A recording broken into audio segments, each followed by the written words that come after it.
welcome to Tuesday's Teaching Tips and Tools. As promised, I'm going to walk you through how to use PowerPoint to make an instructional video. That's exactly what I'm using right now, actually. So, the first thing you need to do when you're going to do that is you have to prepare your content, which I have already prepared my content. And then you write a script so that you're not kind of tumbling over your words. Then you have to open a brand new PowerPoint file. So I would go to PowerPoint and open a new file. Let's see here. I'll go to new file, open a brand new file.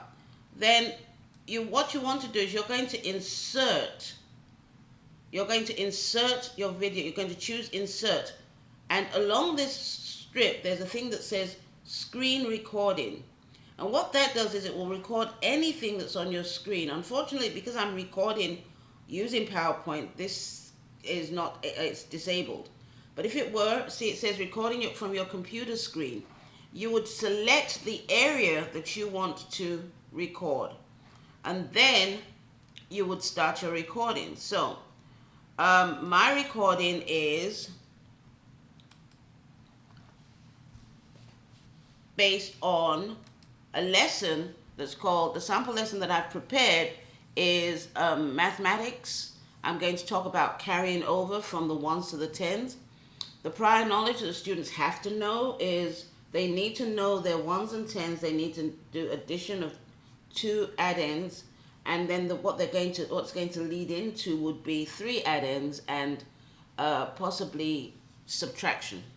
Okay, and so let's go to the recording. So I am now going to start my recording. The lesson I want to teach is mathematics. This is the subject, and we're going to be doing carrying over. The prior knowledge, the students have to have a prior knowledge of place values, and they have to know how to do addition of two add-ins. So we're going to start, and I'm going to pretend you're my students. I'll say, hello students, how are you doing? Today we're going to add two-digit add-ins, but we're going to do something special now. We're going to carry from one place value to the next. So we know what the tens are, and we know what the ones are. There can only be 9. Remember, there can only be 9 ones in the one place. So what happens when you have 10? That's what you're going to find out. So let's take some numbers. 2. So this is 2 tens, and we know that 2 tens is 20. That's right. And then 7 ones. That's 27. Let's count it out. And then we have 1 and 6. 1 10 and 6 ones. So you've got 2 tens. 1, 2. So that's 20.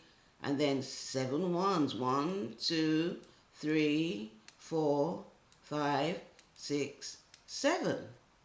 Now we're going to go down to the next number. We have 1 10 and we have 6 ones. And we say that is 16. But look what we have. We have how many ones here? We have 1, 2, 3, 4, 5, 6, 7, 8, 9, 10, 11, 12. Oh my goodness, we have too many ones. So we have to group all the ones to see how many groups of 10 we can have. That's 1, 2, 3, 4, 5, 6, 7, 8, 9, 10. Wow, we've got one group of 10. And what will we do with that? We'll replace that group of 10 ones with 1 10. And then we move that 1 10 to the tens place. So now we have how many tens? 4 tens.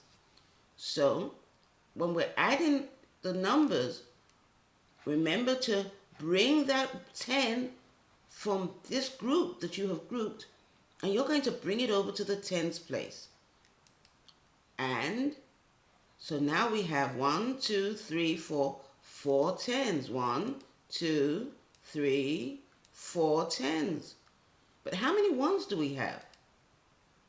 3. 1, 2, 3. 3 ones. Which means we have a total of 4 10s and 3 ones, which equals 43. Give yourselves a clap. Yay!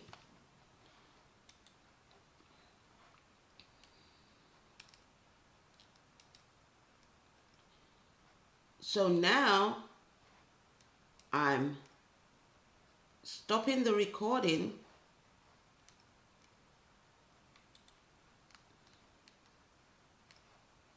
Pulling this down and stopping the recording.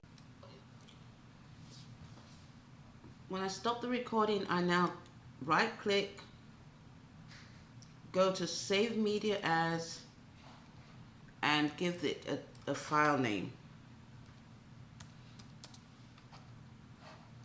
And save it where in whatever folder you're saving all your instructional media to. I would suggest that you always save it to the same place so that you're not looking for it all the time. If you're anything like me, you've got a whole slew of things that you've saved, and you just want to keep all of it together. I'm saving this in the PowerPoint. I've put the end because it's going to come at the end of my video, and I'm going to save it. And it has been saved as a PowerPoint video or as a video.